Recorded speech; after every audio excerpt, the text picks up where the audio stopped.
بسم الله الرحمن الرحيم. الصلاة والسلام على سيد الأنبياء والمرسلين سيدنا ونبينا وشفيعنا ومولانا محمد على آله وأصحابه الطيبين الطاهرين. قدرمنو اوریدونکو د ژوند د لارې د خپرونې مینوالو، السلام علیکم ورحمت الله وبرکاته. ستاسو روغتیا او خوشحالي د پاک رب نه غواړم، په دې هیله چې د صحت او عافیت جامې په تن ولرئ او خوشحالي مو په برخه وي. دا دی زه محمد یاسین فهیم د ژوند د لارې د خپرونې په وړاندې کولو کې ستاسو په خدمت کې یم. زموږ د نننۍ خپرونې موضوع ده د دې نړۍ حقیقت، یعنی د دنیا حقیقت، چې دنیا او د دنیا متاع څه شی دي.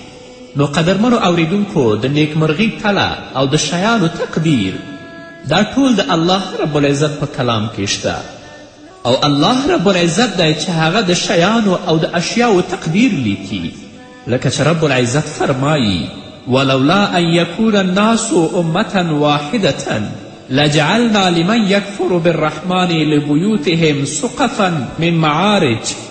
لبیوتهم سقفا من فضة ومعارج عليها يزهرون ولبيوتهم أبوابا وسررا عليها يتكئون وزخرفا وإن كل ذلك لما متاع الحياة الدنيا والآخرة عند ربك للمتقين. الله رب العزت فرمایی که دا ویره نه وای چې ټول خلک به د یوې کړنلارې پی روان شي، که دا ویره نه وای چې ټول خلک به د یوې کړنلارې پی روان شي، نو موږ به په رحمان الله باندې د کافر کیدونکو د کورونو چتونه او د هغوی زینې چې هغوی ورباندې بامونو ته خیجي د سپینو زرو ګرځولې وای، او همدارنګه د هغوی د کورونو دروازې او د هغوی د تختونه چې هغوی ورباندې تکیه کوي او په هغو باندې کینی هم د سپینو زرو ګرځولي وای. او د سرو زرو دا هر څه خو محضې د دنیوي ژوند متاع ده، او آخرت ستا رب په وړاندې صرف د تقوادارو خلکو لپاره دی. نو قدرمنو اوریدونکو، د دې نړۍ حقیقت دا دی چې دغه ټولې دنګې او ښکلې ماڼۍ چې نن خلکو په رشوت، په سود او په حرامو پیسې لاسته راوړي دي او ځان ته یې جوړې کړي دي، دا ټولې بې ارزښته او سپکې دي. ځکه که دې شیانو د یو غماشي د وزر په اندازه هم ارزښت درلودلی، نو الله رب العزت به کافر ته ترې یو ګوټ اوبه هم نه وی ورکړي. خو د الله رب العزت په دربار کې دا هیڅ ارزښت نه لري. تاسو وګورئ، د رسول الله صلی الله علیه وسلم ژوند مطالعه کړئ، د صحابه و کرامو رضوان الله تعالی علیهم اجمعین ژوند مطالعه کړئ چې هغو آیا دنیا ته ارزښت ورکړی که نه. امیر المؤمنین عمر فاروق رضی الله تعالی عنه فرمایي چې یو ځل زه محمد رسول الله ته ورغلم، په داسې حال کې چې رسول الله صلی الله علیه وسلم په ځمکه باندې ویده و. نو عمر فاروق فرمایي چې زما سترګې د اوښکو نه ډکې شوې او د سترګو نه مې اوښکې روانې شوې، او رسول الله صلی الله علیه وسلم ته مې عرض وکړه چې ای د الله رسوله، ورته مې ویلې چې ای د الله رسوله، ته د قیصر او کسرا راحت او هوساینې ته ګوره چې څومره هوسا ژوند لري او څومره په راحت کې ژوند کوي، پرله دې چې هغوی کافر دي او ته په ټولو انسانانو کې غوره انسان یې او ته داسې په خاورو باندې ویده. نو محمد رسول الله صلی الله علیه وسلم عمر فاروق رضی الله تعالی عنه ته وفرمیل چې ای عمره، په دې کې څه شکمن یې او ته دا نه خوښوې چې ستا لپاره آخرت او د دې کافرانو لپاره د دنیا ژوند دی؟ آیا دا تا نه خوښوې؟ لکه چې الله رب العزت فرمایي: من كان يريد الحياة الدنيا وزينتها نوفي إليهم أعمالهم فيها وهم فيها لا يبخسون أولئك الذين ليس لهم في الآخرة إلا النار وحبط ما صنعوا فيها وباطل ما كانوا يعملون.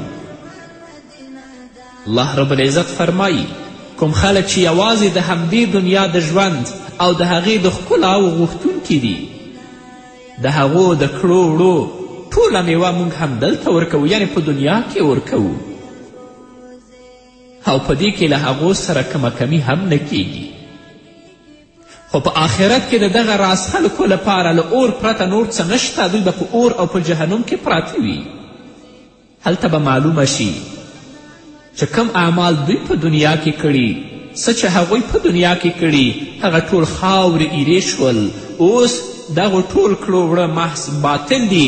کم کړه وړه یا اعمال چې په دنیا کې هغو کړي هغه ټول باطل دي، ځکه چې هغوی د دنیا ژوند غوښته، هغو په الله ایمان نه درلوده.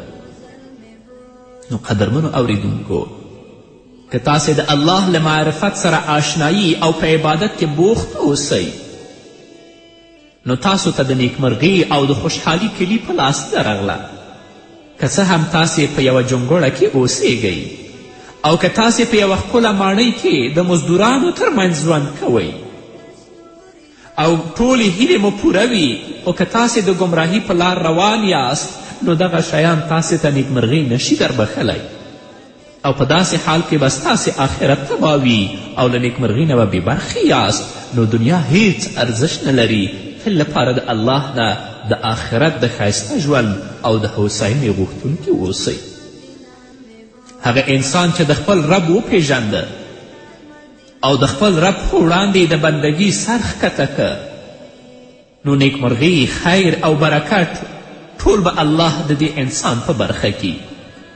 که څه هم دا انسان په یوه جونګړه کې استوګنه ولري او هلته پروت اوسي، خو د سرغړونې په صورت کې که ته په ماڼیو کې هم اوسیږي، خو پر دې باوري شه چې ستا پای به ډیر تریخ وي، ځکه چې تا لا تر اوسه پورې د نیکمرغي کلي لاسته نه ده راوړي. الله رب العزت فرمایي وآتیناه من الکنوز ما ان مفاتحه لتنوء بالعصبة اولی القوة. الله رب العزت د قارون یاد کوي چې قارون د خپل قوم پر خلاف سرغړاوی وکړه او موږ هغه ته دومره خزانې ورکړې وې چې د هغه کلیګانې د قوي کسانو یوې ټولۍ به په خپل زور باندې ایله وچتولې. دومره خزانې به وې چې د خلکو یو ټولۍ به د هغه د خزانو هغه کلیانې ایله وچتولې. دا د هغو ژوند و. خو تاسو راشئ د رسول الله صلی الله علیه وسلم او د صحابه و کرامو ژوند وګورئ چې هغوی د دنیا حقیقت پیژندلی و. حضرت علی کرم الله وجهه چې د محمد رسول الله صلی الله علیه وسلم د تره زوی او د رسول الله صلی الله علیه وسلم زوم هم دی، یو سهار حضرت علی کرم الله وجهه او د هغې میرمن فاطمة الزهرا رضی الله عنها د څه خوړو لټه وکړه. وږي ول چې څه شی وخوري، خو هغه یې ترلاسه نه کړه. په کور کې څه شی نه ول. حضرت علی کرم الله وجهه د یخني له امله یوه چپنه واغوستله او د مدینې په اطرافو کې د خواري او مزدوري په لټون پسې ووت چې چیرته مزدوري وکړي. حضرت علی کرم الله وجهه ته چا وویل چې هلته فلانکی یهودی یو زراعتي باغ لري، لاړ شه د هغه سره مزدوري وکړه. حضرت علی کرم الله وجهه هلته ورغی او باغ ته د یوې دروازې له لارې ورننوت. یهودي حضرت علی کرم الله وجهه ته ویل چې ای اعرابي، هغه ته اعرابي ویلې، راځه او له ما سره مزدوري وکړه. او هغه مزدوري دا ده چې د دغو بوکو او دلچو په وسیله له دغې څانه اوبه را اوباسه او دغو ونو او بوټو ته یې اچوه. هره بوکه یا هره دلچه چې ته د کوهي نه راوباسې د هغه په بدل کې به زه تا ته یوه دانه خرما درکوم. حضرت علی کرم الله وجهه د یهودي سره د همدغه تړون پر بنسټ څه موده دغه سخته او زړه چاودې مزدوري وکړه، تر دې چې د حضرت علی کرم الله وجهه لاسونه وپړسېدل، ځکه چې مخکې در دې به یهودي دغه کار په اوښ باندې کوه. علی کرم الله وجهه به ټوله ورځ کار بېګا ته به یې د هغه خپل مزدوري په مقابل کې څه خرماوې لاسته راوړې وي. اول به لاړه محمد رسول الله ته څه خرما به هغه ته ورکړي او څه لږ اندازه خرماوې به یې خپلې میرمن فاطمة الزهرا ته له ځان سره یوړي. همدغه د دوی د ژوند چارې وې، خو هغوی پر دې پوهېدل او ډاډه ول چې کور یې له نیکمرغیو او خوښیو څخه ډک دی.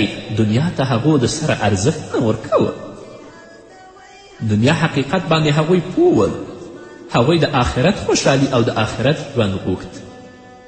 قدرمنو اوریدونکو، د خپرونې په دې وخت کې راځو لنډې دمې ته. دمې نه وروسته زموږ خپرونه دوام لري. په دې هیله چې تاسو هم زموږ ملتیا وکړئ. زور او ځواک په دنیا پاتې دی، بې واکه ترې نه درومي. بادشاهان لپړ ولاړ وي رب تا تا فضیلت کې زور او ځواک په دنیا پاتې دی پې واکه ترې نه درومي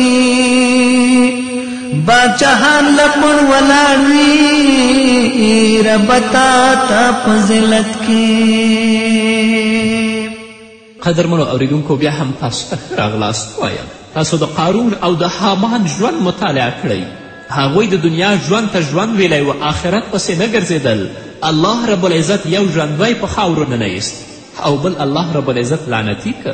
لکه چې الله رب العزت فرمایي اعلموا انما الحیات الدنیا لعب ولهو وزینة وتفاخر بینکم وتکاثر فی الاموال والاولاد كمثل غيث أعجب الكفار نباته ثم يهيج فتراه مصفرا ثم يكون حطاما وفي الآخرة عذاب شديد ومغفرة من الله ورضوان وما الحياة الدنيا إلا متاع الغرور. الله رب العزت وایي چې ښه وپوهیږئ چې د دنیا دغه ژوند له دې پرته بل څه نه دی چې یوه لوبه او ساعتیري او ظاهري زیب او سینګار دی او د دنیا ژوند ستاسې په خپلو منځونو کې یو پر بل باندې ویاړېدل او په مال او اولاد کې یو پر بل باندې د مخکې کېدلو هڅه کول دي. د دې مثال داسې دی لکه چې یو باران وشه نو په هغه سره د راپیدا کیدونکو نباتاتو په لیدلو سره بزګران خوشحاله شول. بیا همغه کښت پخیږي او تو وینې چې هغه ژیړ شو بیا هغه بوس ګرځي. د دې برعکس آخرت هغه ځای دی چې هلته د دنیا غوښتونکو لپاره سخت عذاب دی او د آخرت غوښتونکو لپاره د الله مغفرت او د هغه رضا ده. د دنیا ژوند الله وایي د غولونې له متاع پرته بل څه نه دی. نو اوریدونکو نیکمرغي د بلال، سلمان او د عمار سره وه. یو یې حق ته د آذان او بلنې کار سرته رسوه، بل یې په صداقت سره د اسلام په مقدس دین کې د وروروري چارې سمبالولې او بل یې له حق سره په میثاق او ژمنه ټینګ ولاړ و. الله رب العزت د دغسې کسانو په اړه فرمایي اولئک الذین نتقبل عنهم احسن ما عملوا ونتجاوز عن سیئاتهم فی اصحاب الجنه وعد الصدق الذي كانوا یوعدون. له دغه ډول خلکو څخه موږ د هغو ډېر ښه عملونه قبلوو او د هغو له بدیو څخه تیریږو. دوی به په جنتیانو کې شامل وي. دا د الله رب العزت دغه رښتینې وعدې سره سم چې له هغو سره څه کیږي دا د الله رښتینې وعده ده له هغو سره. قدرمنو اوریدونکو نړۍ وپېژنئ، حقیقت د دنیا ځان معلوم کوي ځکه د دنیا جاه و جلال له منځه ځي. رښتونی او حقیقي سعادت هماغه دی چې تل او بشپړ وي. دوام یې په دغه او هغه نړۍ دواړو کې وي. محاسن او ښایست یې په غمونو او اندېښنو سره له منځه نشي تللی. تاسو وګورئ نعمان بن المنذر دا د عراق ولسمشر و. تر یوې ونې لاندې کېناست او د شرابو پیاله یې په سر راواړوله. دغه وخت نامتو حکیم عدی بن زید هغه ته په یوه لفظ سره نصیحت وکړه او ورته ویل پاچا سلامت پوهیږي چې دغه ونه څه وایي؟ عدی بن یزید د عراق ولسمشر ته وایي چې آیا پاچا ته پوهیږي چې دا ونه څه وایي؟ پاچا ویل زه نه پوهیږم چې دا ونه څه وایي. عدی بن یزید هغه ورته شعر ویل په دې معنا چې زموږ په چاپیریال کې ډیرو لارویانو اړولي دي او ارغواني شراب یې نوش کړي، بیا زمانې پرې لوبې وکړي او همدغه د زمانې حال دی کله څنګه او کله څنګه. ونه داسې وایي چې ډیرو لارویانو زموږ په چاپیریال کې اړولي دي او ارغواني شراب یې څښلي دي، بیا زمانې او وخت په هغو لوبې کړي دي. دا د زمانې حال دی کله څنګه او کله څنګه. د دغو شعري بیلګو په اورېدو سره د عراق ولسمشر په فکر کې ډوب لاړ او شرابخوري یې پرېښوده او همداسې مقدر او اندېښمن پاتې شو تر څو چې هغه مړ شه. همدارنګه تاسو وګورئ د ایران شاه د فارس د حکومت د 2.5 کلن تعلیم په ویاړ او د حکومت د نفوذ او د توسعې په مناسبت لویه جلسه جوړه کړې ده، خو زمانه چاته ډیر وخت نه ورکوي. فقط د زبېګا او سبا په موده کې هغه جلاوطن کړی شو، د ایران نه ویستلی شو. الله فرمایي تؤتي الملک من تشاء وتنزع الملک من تشاء. ستا چې چاته خوښه شي حکومت ورکوي او له چا نه چې وغواړي هغه نه اخلي. په دې توګه له خپلو قصرونو څخه لرې په محرومیت او په افلاس کې د ایران شا مړ شي. دا د دنیا حقیقت دی او چا په هغه باندې اوښکې هم تویې نه کړي. الله فرمایي کم ترکو من جنات وعیون وزروع ومقام کریم ونعمت کانو فیها فاکهین. څومره یې پرېښودل باغونه او چینې، کښتونه او ځلانده محلونه، څومره ژوندي وسایل چې هغوی پکې مزې کولې، له هغوی نه وروسته پاتې شول او په دیو باندې چا ونه جړل. همدارنګه تاسو وګورئ د رومانیا جمهور رئیس 22 کاله هغه حکومت وکړ. تقریبا 80,000 دانې شخصي ګارد هغه ځانته درلود. بالاخره الله رب العزت پې غضب شه ځکه هغه د دنیا ژوند ته ژوند ویلی و. نو اولس یې ورته په غوسه شو، قصر یې ورمحاصره که او سره له محافظونو یې ټوټې ټوټې که. الله رب العزت فرمایي فما کان له من فئة ینصرونه من دون الله وما کانوا من المنتصرین. بیا د هغه د مرسته کوونکو هیڅ کومه ډله نه وه چې د الله په مقابل کې د هغه مرستې ته راغلی وای او نه یې خپله مرسته په خپله وکړی شوه. همدارنګه تاسو د فلپین رئیس جمهور وګورئ چې هغه ډیره ستره واکمني درلودله، ستر ځواکمن و. له دغې ځواکمني او واکمني څخه په ناوړه ګټه اخیستنې سره خپل ولس له سخت ذلت او سپکاوي سره مخ که. خو الله رب العزت هغه ته داسې سزا ورکړه چې ټوله واکمني او ځواکمني یې له لاسه ووتله. له خپل هیواد اهل کورنۍ څخه هغه وشړل شه او په هیڅ کوم ځای کې هغه ته پناهګاه هم حاصله نه شوه او په یو بدمرغه مرګ باندې مړ شه او ولس یې په خپل هیواد کې د قبر لپاره هغه ته ځای هم ورنه که. الله رب العزت فرمایي فکلا اخذنا بذنبه. په پای کې موږ هر یو د هغه په سره ونیوه. نو هر ظالم بادشاه چې د دنیا ژوند ته ژوند ویلی وي او د آخرت ژوند یې شاته پریښی وي او تل لپاره په خپل مظلوم ملت باندې هغه ظلم کوي، الله به داسې رسوایو سره مخ کوي. تاسې په افغانستان کې هم ځینې بېدینان داسې ولیدل چې هغو لاسونه د مسلمانانو په وینو باندې سره ول. تل لپاره به مسلمانان ژوندي په خاورو کې ښخول. الله رب العزت څه سره مخ کړل؟ څه اعدام شول او څه په بالښتونو باندې په خپل کورونو کې ووژل شول. همدارنګه تاسو وګورئ د مصر رئیس جمهور چې هغه دنیا ژوند ته ژوند ویلی و. چا به چې د حق او د توحید ناره پورته کړه هغه به یا اعدام کوه یا به یې وژه. خو الله رب العزت د داسې ذلت سره مخ که، د داسې شرم سره مخ که چې د 4 کالو په عمر کې اوس لا تر پنجرو شاته او بندي ذلیل او رسوا پروت دی. 10 کاله یې واکمني کړې وه. همدارنګه تاسو د تونس رئیس جمهور وګورئ چې هغه د دنیا ژوند ته ژوند ویلی و، آخرت ته شا کړې وه.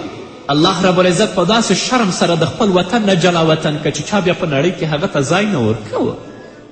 نو الله رب العزت دې په موږ باندې رحم وکړي. الله رب العزت دې موږ ته توفیق راکړي چې تل لپاره د خپل هغه دنیا ځان ته ښایسته کړو، دا نه چې د دنیا ژوند پسې وګرځو او آخرت زموږ او ستاسو نه ویر وي. نو د دنیا ژوند قدرمنو اوریدونکو دا ژوند نه دی. عقلمند انسان هغه دی چې په دنیا کې سره د کړاوونو ژوند تیر کړي، خو د آخرت ژوند لپاره هغه ځان ته هڅه کوي چې هغه ښایسته کړي. ځکه په دنیا کې انسان له ډول ډول حوادثو او پیښې سره مخ کیږي. غم، خوښي، نیکمرغي، بدمرغي، خواري او دربدري او داسې نور حالات. او په دې فاني نړۍ کې څوک هم په یو حال نه پاتې کیږي. ډېر داسې کسان ول چې هغوی د دنیا ژوند ته ژوند ویلی و. ورځ یې په کور کې تېره کړه خو شپه یې ګور ته یوړه. یو ساعت په کور کې و خو بل ساعت دا ګور ته لاړه. الله رب العزت دې په موږ باندې رحم وکړي. الله رب العزت دې موږ ته توفیق راکړي چې د آخرت ژوند لپاره موږ او تاسو یو څه وکړو. د دنیا ژوند شاته پرېږدو که دنیا کې له مصیبتونو او کړاوونو سره هم ژوند کوو، خو تل لپاره په دې هڅه کې اوسیږو چې د دنیا حقیقت وپېژنو چې الله دې ته لعب و لهب ویلي دي. اصلي او ابدي ژوند چې دی هغه د آخرت ژوند دی. نو راشئ الله ته غاړه کیدئ، د الله اوامر او د الله احکام ومنئ، په دنیا کې چې کم کړاو او مصیبت په تاسو باندې راځي په هغه باندې صبر او زغم وکړئ چې الله رب العزت ستاسو تلپاتې او ابدي ژوند درته ښایسته کړي. هغه کسانو چې د دنیا ژوند ته ژوند ویلی و الله هغوی رسوا کړل، ذلیله کړل، هم په دنیا کې رسوا کړل او هم به په آخرت کې رسوا او سرښکته الله ته ولاړ وي. نو د دنیا په مادیاتو باندې هیڅکله مه دوکه کیږئ، د دنیا ژوند ته ژوند مه وایئ. الله رب العزت نه تل لپاره د ابدي ژوند د ښایسته کیدلو او د عزت غوښتونکي اوسئ په دې هیله. قدرمنو اوریدونکو دا وه زموږ نننۍ خپرونه چې ستاسو درانه حضور ته وړاندې کړه. تر بلې خپرونې پورې چې زه بیا هم ستاسو درانه حضور ته راځم تاسو ټول په پاک رب سپارم. پاتې ژوند او پاتې ورځم نیکمرغه. الله مو مل شه.